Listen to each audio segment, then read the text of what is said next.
Hi, I'm Wayne Allen Root for Personal Liberty. It's 9/11, and let's think for a second about the dangers of the world we live in. What if Obama had been president during World War II? Could we have beaten the Nazis? I think it's clear we'd all be speaking German right about now. There's no way anyone can make the case that Obama would have gone after both Germany and Japan with the tenacity of an FDR. I may not have agreed with FDR's economic policies, but when it came to war, the man in the wheelchair was a lion, not a shrinking violet or a peacenik. He understood how to win a war. There were no rules for FDR or Truman except to win. We killed who had to be killed. We firebombed. We used flamethrowers to kill Japanese suicide bombers hiding in caves on Okinawa. We didn't cry or suffer nervous breakdowns over unintended civilian deaths, i.e. collateral damage. We didn't put lawyers in charge of military decisions. And in the end, to protect American lives, we even dropped atomic bombs on the Japanese. The only goal of presidents in those days was to protect American lives. We dropped atomic bombs, a horrific decision to save American men from having to die in an invasion of Japan. Americans cheered that decision in those days. That decision might have saved my father's life. He was stationed in the Pacific waiting for the invasion of Japan. But would Obama or any Democrat make that same decision today? No way. And don't forget the leadership and teamwork involved. To win World War II, we built a coalition of like-minded allies willing to sacrifice and risk everything and do anything to win.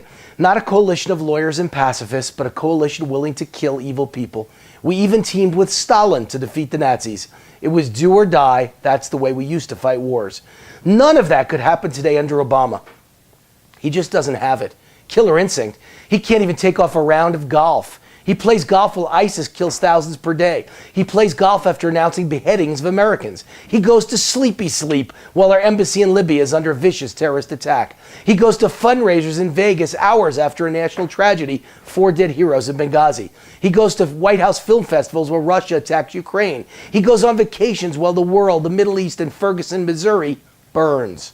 Our commander-in-chief even tries to order our great ally Israel to stand down while Hamas fires missiles at our citizens. He does nothing to stop Iran from building a nuclear bomb. He laughed when Mitt Romney called Russia our biggest threat and said, the 80s are calling and they want their decade back. Now Putin's laughing and mocking Obama as he restarts the Cold War and threatens to retake the entire Eastern Europe. Obama's like a fly on the tail of Russia. Annoying, but in the end, meaningless. No enemy of America cares about anything Obama says. No one fears America under Obama. We've become neutered. This is a combination of madness and comedy. Obama is a Saturday Night Live skit. Obama could never have led the Allies to victory in World War II. The reason that's important is that World War III may have already started. How would we know? Who announces the start of a world war? History books will assign that date 20 years from now. But you don't know it when you're living in it. I don't know if World War III has actually started or if the events that will set it off are smoldering right now across the globe. I don't know if World War III will be fought between America and Russia, or America and China, or Iran, or ISIS, or perhaps all of them in a final showdown of good versus evil. But I do know that our southern border is wide open. I know thousands of illegal immigrants, foreigners, are coming across every week. I know our enemies are smart and ruthless. I know that they know Obama has left our border wide open. I've warned for months that radical Muslim terrorist cells are walking unmolested into our country and they're here to attack. I know our president refuses to do a thing, and by any definition, that's either dereliction of duty or treason. Any day we could fall victim to another 9/11 style terrorist attack, and it's clear Obama doesn't care. He won't even visit the border. Obama's Democratic friends just indicted the only governor willing to send troops to the border, Texas Governor Rick Perry. Something is very wrong and very rancid in America here on the anniversary of 9/11.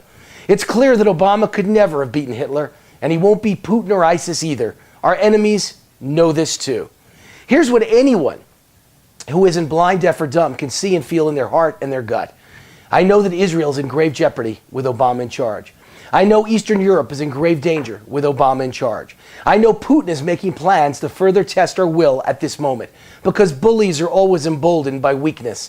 They keep pushing, and if no one pushes back, they take it all. See Chamberlain and Hitler. I know China's Navy is going to soon be bigger than ours, and they have plans to use it. I know our military is in disarray, depression, and poor morale. I know many of our generals and the majors beneath them Basically, our entire military leadership has been gutted, fired by this president over politics. I know our military forces have been cut dramatically at the very moment we need them at full strength. Worst of all, I know ISIS is here on American soil right now. I could feel it. Something very bad's about to happen.